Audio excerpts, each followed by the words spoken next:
Hello everyone, welcome to Study Academia. So today we are going to learn about the Indus Valley Civilization. Indus Valley Civilization is one of the most important chapter in ancient history. तो ये जो Indus valley civilisation है इसके बारे में आज हम लोग जानेंगे. If you are new to my channel, please subscribe my channel and press the bell icon for more updates. ये जो इंडस वैली सिविलाइजेशन है ये एक वास्ट चैप्टर है. So the topics we are going to cover in Indus valley civilisation are Indus valley civilisation, 3 phases of IVC यानी कि Indus valley civilisation, location of Indus valley civilisation, town planning, society, ornaments, metals, lifestyle, domesticated animals, agriculture, religion, script, economy, trade, seal, decline of Harappan civilization, findings from different sites, and important facts about Harappa civilization. So these are the few things we are going to learn today. As Indus Valley civilization is a vast chapter, so we are going to study this topic part by part. So the Indus Valley civilization was also called Harappan civilization, and this Indus Valley civilization, or say Harappan civilization, was the first urban civilization in South Asia.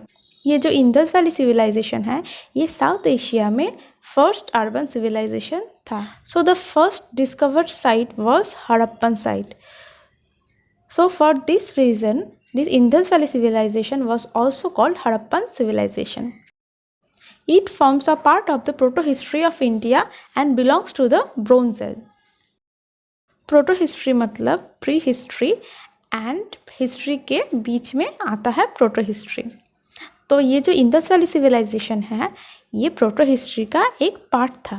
And this belongs to the Bronze Age.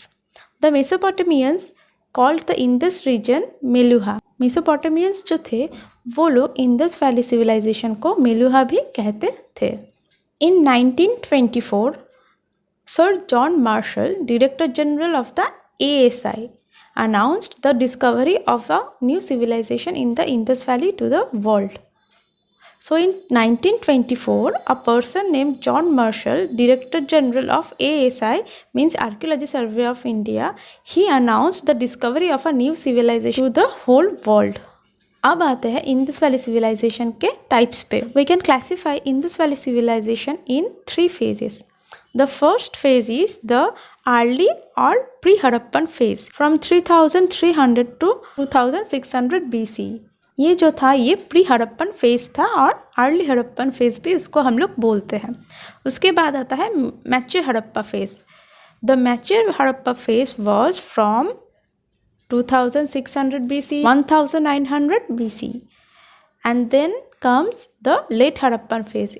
The late Harappan phase was from 1900 to 1300 BC. अब हम जानेंगे early Harappa phase जो कि 3300 BC से 2600 BC तक था. The early Harappan phase was also known as regionalization era. तो ये early Harappan phase जो था उसको हम लोग regionalization era भी कहते थे. The early Harappan phase is related to Hakra phase, identified in the Ghaggar-Hakra river valley. ये जो early Harappan phase था उसको हम लोग Hakra phase भी कहते हैं. ये जो अर्ली हड़प्पा फेज जो डेवलप हुआ था वो घाघर हकरा रिवर वैली से डेवलप हुआ था. From this map we can see जो है ये घाघर हकरा रिवर वैली है एंड कोटदीजी, ये ढोलाभिरा, ये आमरी, ये बालाकोट यहाँ पे जो है और यहाँ से ये कालीबंगान हड़प्पन साइट से वो फर्स्ट डेवलप ही इन सब साइट से ही हुआ था. It is noteworthy to add that there are no early Harappan sites in the active Indus plain. आज का जो active Indus plain है early Harappan phase में कोई भी हड़प्पन sites नहीं देखने को मिला था. The early Harappan phase did not have as much expertise in craft specialization. या early Harappan phase में जो people थे वो लोग craft specialization में expert नहीं थे. Some of the early Harappan archaeological sites are Padri in Gujarat, Kalibangan in Rajasthan, Dholavira in Kutch, Harappa in West Punjab, Balakot, Amri and Virana in Haryana, Kotdiji and Gumla. ये जो कुछ sites है ये early Harappan phase के sites थे। ये जो map है यहाँ पे हम लोग देख सकते हैं कि ये जो है ये घाघर हाकरा रिवर वैली है और इसके दोनों बैंक्स पे ये जो टाउन्स थे वो डेवलप हुआ था। तो ये हो गया कोटदीजी, ये यहाँ पे कोटदीजी डेवलप हुआ, बालाकोट डेवलप हुआ, आमरी डेवलप हुआ, धोलावीरा डेवलप हुआ, हड़प्पा डेवलप हुआ एंड कालीबंगान डेवलप हुआ। यहाँ पे ये जो कुछ साइट्स है ये अर्ली इंडस वैली सिविलाइजेशन के साइट्स थे। Next is mature Harappan phase and this phase belongs to 2600 BCE to 1900 BCE। ये जो मैच्योर हड़प्पन एज था वो 2600 BCE से 1900 BCE तक था। द मैच्योर हड़प्पन फेज और द इंटीग्रेशन एरा, ये जो मैच्योर हड़प्पन फेज था उसको हम लोग इंटीग्रेशन एरा भी कहते हैं। Integration era means mixed era और combined era. The urban phase of Harappan civilization which shows the characteristics of a full-fledged civilization। ये जो मैच्योर हड़प्पन फेज था इसमें ही हम लोगों को full-fledged urban civilization देखने को मिला। All the excavated site does not identical to Harappa. ये जो मैच्योर हड़प्पन फेज कुछ साइट्स थे वो सभी हड़प्पा जैसे नहीं था, कुछ अलग भी था। It only referred the fact that the other sites have the same basic set of Harappan material traits such as red and black pottery, terracotta figurines and standardized brick size in ratio 1:2:4। ये जो हड़प्पा के अलावा जो sites थे वो sites Harappa जैसा नहीं था, but those sites have the same basic material traits like red and black pottery, terracotta figurine and brick size which is in ratio 1:2:4। ये जो कुछ चीज़ें थे ये सभी हड़प्पा जैसा ही था। ये red and black pottery, terracotta figurine and brick size जो कि 1:2:4 साइज में था, ये सब चीज़ें हम लोगों को सभी साइट्स में देखने को मिला। इट रफली covers modern day Rajasthan, Punjab, Haryana, Gujarat and Pakistan. ये जो मैच्योर हड़प्पन फेज था इसमें ही ये जो पूरा इंडस वैली सिविलाइजेशन ये पूरा डेवलप हुआ मैच्योर हड़प्पन फेज में ही। ये जो कुछ साइट्स है ये मैच्योर हड़प्पन फेज में डेवलप हुआ जो कि था सुटकागेंडर, मोहनजोदारो, ऊपर में ये मंदा, राखीगढ़ी, बनवाली, चान्होदारो, धोलावीरा, रंगपुर, ये सभी जो साइट्स है ये सब मैच्योर हड़प्पन फेज के साइट्स है। Now let's learn about the location. The area occupied by the Harappan civilization was triangular in shape। ये जो हड़प्पन सिविलाइजेशन के एरिया था वो ट्रायंगुलर शेप का था। Let's see the map. ये जो मैप है यहाँ पे वो जो हड़प्पन सिविलाइजेशन था उसका एरिया डिमार्केट किया हुआ है जो कि हम देख सकते हैं कि ये एक ट्रायंगुलर शेप में है। ये हो गया ट्रायंगुलर शेप, ये एक ट्रायंगुलर शेप में है। And Harappan civilization was largest among the three ancient urban civilization. On that time, there were two other civilization. Those were ancient Egypt civilization and Mesopotamia civilization. ये जो Mesopotamian civilization था वो Iraq में था। Present day जो Iraq है वहाँ पे ये Mesopotamia civilization डेवलप हुआ था। हड़प्पा सिविलाइजेशन था इसके नॉर्थ मोस्ट पॉइंट जो था वो था मंदा जो कि जम्मू एंड कश्मीर में है। ये जो मैप है यहाँ पे हम देख सकते हैं कि ये जो यहाँ पे ये कश्मीर हो गया एंड ये Manda. The north point is Manda which is located in Jammu and Kashmir. Then the western most point is Sutkagendor जो कि बालूचिस्तान पाकिस्तान में है and the southern point is Daimabad जो महाराष्ट्र में है एंड ईस्टर्न मोस्ट पॉइंट हो गया Alamgirpur and the eastern most point is Alamgirpur जो उत्तर प्रदेश में है। यहाँ पे हम फिर से देख लेते हैं। जो नॉर्दर्न मोस्ट पॉइंट था वो मंदा था Jammu and Kashmir, western most point जो था वो था सुटकागेंडर बालूचिस्तान में, ईस्टर्न पॉइंट जो था वो Alamgir in Uttar Pradesh and the southern point is Daimabad in Maharashtra. Let's learn about their town planning. City planning roughly followed a grid pattern and streets ran from north and cut at right angles. Indus valley civilisation में जो city planning था वो एक grid system follow करता था. Grid system means ये जो box करके होता था इसको हम लोग ग्रिड सिस्टम कहते हैं. ये जो पिक्चर है यहाँ पे हम देख सकते हैं कि ये ग्रिड सिस्टम का एक एग्जाम्पल है. ये जो बॉक्स कर किया हुआ है वो एक ग्रिड सिस्टम का ही एग्जाम्पल है. And the streets ran from north and cut at right angles.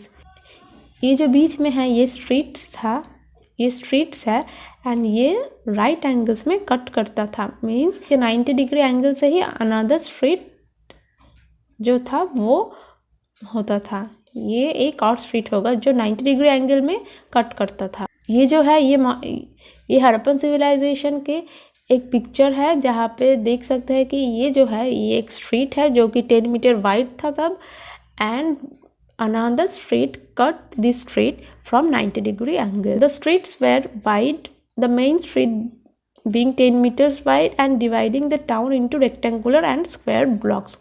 ये जो स्ट्रीट्स है इसके हेल्प से ही ये जो टोटल टाउन था वो रेक्टेंगुलर एंड स्क्वायर शेप्स में डिवाइड होता था. They had an excellent drainage system. On that time, they developed a excellent drainage system. Drains were made of mortar, lime and gypsum and covered with large brick slabs for easy cleaning. वो लोग तब एक excellent drainage system develop कर चुके थे जो drains थे वो mortar, lime, gypsum से बना हुआ था and उसके ऊपर large bricks के slabs भी वो लोग देते थे for easy cleaning purpose.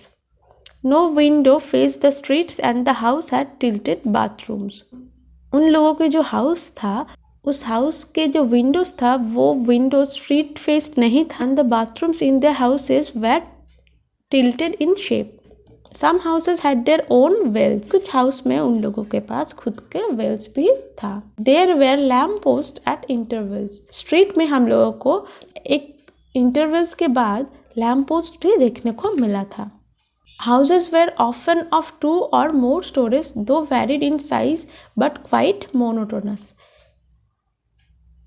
ये जो हड़प्पा सिविलाइजेशन के टाउन था वहाँ पे हम देख सकते थे कि उनके जो हाउसेस थे वो 2 और more stories के थे and they were varied in shape and they were varied in size but quite monotonous. ये हड़प्पा सिविलाइजेशन का एक पिक्चर है जहाँ पे हम देख सकते हैं ये जो घर है they were quite monotonous in shape.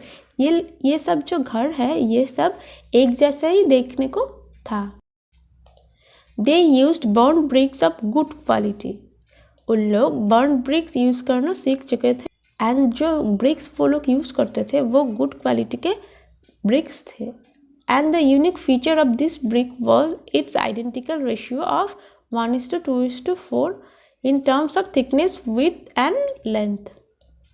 तो वो लोग जो ब्रिक्स यूज़ करते थे उसका एक रेशियो था जो कि था 1:2:4 जो थिकनेस, विड्थ एंड लेंथ के हिसाब से एक रेशियो वो लोग बना चुके थे जो सबके लिए सेम था. Equally striking was the uniformity in the average size of bricks 7x14x28 cm³ for houses and 10x20x40 cm for city walls. ये जो हड़प्पन सिविलाइजेशन के जो ब्रिक्स थे उसमें भी इन लोगों की यूनिफॉर्मिटी थी. जो वो लोग घर बनाते थे घर के लिए 7x14x28 सेंटीमीटर के ब्रिक्स वो लोग यूज़ करते थे एंड जो सिटी वॉल्स था उसके लिए 10x20x40 सेंटीमीटर के ब्रिक्स वो लोग यूज़ करते थे. जैसे कि हम इस पिक्चर में देख सकते हैं कि ये जो हाउसेस है all these bricks were similar in shape. The houses were made of 1:2:4. ये जो हाउसेस थे इसके जो ब्रिक्स के साइज थे वो सब सेम साइज के थे एंड सिटी वॉल्स ये जो वॉल्स है ये सिटी वॉल्स थे. सिटी वॉल्स के लिए अलग मेजरमेंट्स थे. The town was divided into 2 part. One is the raised part and another one is the lower part. The raised part was also known as citadel. Raised part को हम लोग citadel भी कहते हैं. This part occupied a smaller area. Small area में ही ये जो रेज्ड पार्ट था वो था एंड बाकी जो एरिया था वो लोअर पार्ट था and was frequently situated to the west of the city. ये जो सिटाडल्स था वो उनके सिटी के वेस्ट पार्ट में ही था, वो एक स्मॉल एरिया में ही था। Rulers of the city lived here. तो ये जो रेज्ड पार्ट और सिटाडल कह के जो ये टाउन के बीच में जो एक जगह था वहाँ पे रूलर्स ऑफ द सिटी वो लोग रहते थे। It also contained public buildings, granaries and important workshop. और यहाँ पे पब्लिक बिल्डिंग्स, ग्रैनरी मतलब जहाँ पे वो लोग फूड स्टोर्स करते थे वो, एंड इम्पॉर्टेंट वर्कशॉप जो थे वो सब ये सिटाडल एरिया में ही था। The common citizenry lived and carried on their professional lives in this part of the city. और जो कॉमन पीपल थे वो लोअर पार्ट में ही वो लोग रहते थे। This is a picture of a citadel. यहाँ पे हम लोग देख सकते हैं कि ये जो है ये थोड़ा रेस्ड पार्ट है, इसको हम लोग सिटाडल कहते हैं। टाउन प्लानिंग हम लोग जान चुके, अब हम लोग जानेंगे उनके सोसाइटी के बारे में। The Harappan society was an urban society comprising mostly of the middle classes. ये जो हड़प्पन पीपल थे वो लोग, उनके जो सोसाइटी था वो अर्बन सोसाइटी था एंड वहाँ पे मोस्टली मिडिल क्लास लोग ही रहते थे। At least 3 distinct social groups were there, ruler, rich merchants and poor labourers. ये तो 3 टाइप के क्लास था वो तब उनके सोसाइटी में हम लोगों को देखने को मिला, जो कि ये जो पुअर पीपल थे वो लोअर पार्ट में रहते थे और रूलर्स, रिच मर्चेंट्स जो थे वो सिटाडल और रेस्ड पार्ट में वो लोग रहते थे। A lot of terracotta has been found at many sites, including figurines of animals such as bulls, buffaloes, dogs, monkeys, toy carts and humans। जो हम लोग साइट्स एक्सकेवेट किए वहाँ से हम लोगों को जो फिगरिन्स मिला उसमें से कुछ एनिमल्स के फिगरिन्स थे, बुल्स, बफेलोज, डॉग्स, मंकीज के, टॉय कार्ड्स भी थे एंड ह्यूमंस के फिगरिन्स भी मिले जो कि टेराकोटा से बना हुआ था। दे वेयर एक्सपर्ट्स इन पॉटरी। जैसे कि हम देख चुके हैं कि वो लोग रेड एंड ब्लैक पॉटरी जो था वो फेमस था उनके टाइम पर, and poor in artistic works of stone. उन लोगों को तब स्टोन्स की ज़रूरत नहीं था, जो हम पहले देख चुके हैं कि palaeolithic age and mesolithic age में उन लोगों को स्टोन्स के टूल्स बनाना पड़ता था, तो वो लोग स्टोन टूल्स में एक्सपर्ट्स थे। पर अब इन लोगों को स्टोन की ज़रूरत नहीं थी, इसलिए they were poor in artistic works of stone. Red and black pottery was famous. On that time, red and black pottery was famous and they used these pots for storing grain or water। तो ये लोग जो ये clay pots थे वो ये लोग use करते थे for storing grains or water, while some punctured pots were probably used for preparing fermented alcoholic beverages। जो कि कुछ punctured pots थे वो लोग बनाते बनाते कुछ पंक्चर हो जाता था, तो वो जो punctured pots थे उस पर वो लोग alcoholic beverages भी ferment करते थे। The great granary. ये जो है ग्रेट गैनरी ये एक इम्पॉर्टेंट डिस्कवरी था इंडस वैली सिविलाइजेशन के। ये ग्रेट गैनरी हम लोगों को कहाँ देखने को मिला? मोहनजोदड़ो में। This granary made up of thousands of fired bricks and could hold enough food to feed the entire city for a long time। यहाँ पे हम देख सकते हैं कि ये जो है ये ग्रैनरी है एंड यहाँ पे वो लोग ये दीवार था एंड यहाँ पे वो लोग फूड स्टोर करके रखते थे। 2 rows of 6 rooms that appear to be foundations are arranged along a central passageway। यहाँ पे 2 rows था, ये 2 row है एंड यहाँ पे 6 rooms था जो कि एंड इसके बीच में एक पैसेज वे था। यहाँ पे वो लोग अपने फूड स्टोर करते थे। ये 6 रूम्स जो कि 6 रूम्स जो 2 रोज में था, मतलब 12 रूम्स। इन 12 रूम्स में वो लोग अपने लिए फूड स्टोर करते थे for the entire city and for a long time. The Harappan ornaments. The Harappans refined the art of bead making. They were good at bead making and jewelry excavated includes gold and silver jewelry। जो jewellery के evidences हम लोगों को मिला वहाँ से हम लोग देख सकते थे कि वो लोग gold and silver jewellery use करते थे, including necklace, bracelet, pendants, earring and brooches. वो लोग ये सब जो ऑर्नामेंट्स थे वो करते थे जो कि गोल्ड एंड सिल्वर से बना हुआ था। At Aladino near Karachi, a lot of necklaces made of gold, silver, carnelian and semi-precious stones have been found. Karachi के पास एक जगह है अल्लादिनो जहाँ से हम लोगों को नेकलेसेस मिला जो कि gold, silver, carnelian and semi precious stone से बना हुआ था. Terracotta bangles have also been found. Terracotta के जो बैंगल्स थे वो भी हम लोगों को देखने को मिला. तो ये जो पिक्चर है ये एक एग्जाम्पल है हड़प्पन ऑर्नामेंट्स जहाँ पे हम देख सकते हैं कि कुछ नेकलेसेस है एंड ब्रेसलेट एंड बैंगल्स की पिक्चर यहाँ पे दिया हुआ है. So the next video will be on the remaining part of Indus Valley Civilization, and thank you for watching.